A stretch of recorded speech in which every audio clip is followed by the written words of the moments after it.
పూరా లోకల్. కేసీఆర్ గారేమో కృష్ణా జలాల్లో దాదాపు 723 టీఎంసీలు కావాలని చెప్పని కొట్లాడతాడు. చంద్రబాబు నాయుడు మాకు ఎంగిలి వెతుకులు లెక్క 500 టీఎంసీలు ఇస్తే చాలని చెప్పని రేవంత్ రెడ్డి అంటా ఉన్నాడు.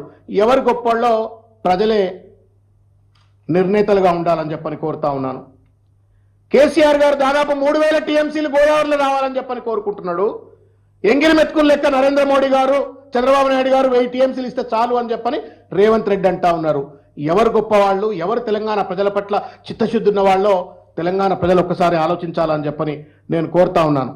చివరిగా నేను ఇంకొక 2-3 విషయాలు నేను మీ దగ్గరికి మీ దృష్టి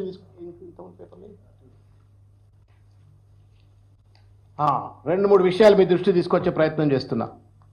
ఈయనకు బనకచర్లు ఎక్కడుందో తెలియదు, నల్లమల ప్రాజెక్ట్ ఏమనంటే నల్లమల అంటే నల్లమల ఏడుందో తెలియదు. మీకు ఎప్పుడన్నా అనిపించిందా నల్లమల పులిబిడ్డను అని అంటే టార్జన్ ఆయనేమన్నా అదేదో వెనకటి సినిమాలలో టార్జన్ అన్నట్టు ఒక ప్రజలు ఏదో భయపెట్టినట్టు పులిబిడ్డ అనగానే ఈయన కూడా పులి అని అందరూ భయపడతారు అనుకుంటారేమో తెలియదు. ఆయనకు నల్లమల టోపోగ్రఫీ తెలియదు, నా బనకచర్ల తెలియదు. ఆయన మన ముఖ్యమంత్రి, మనం సప్పట్లు కొట్టాలా, ఆయన ఏం మాట్లాడుతుంది వినాలా. ఇది మన దౌర్భాగ్యం. ఇది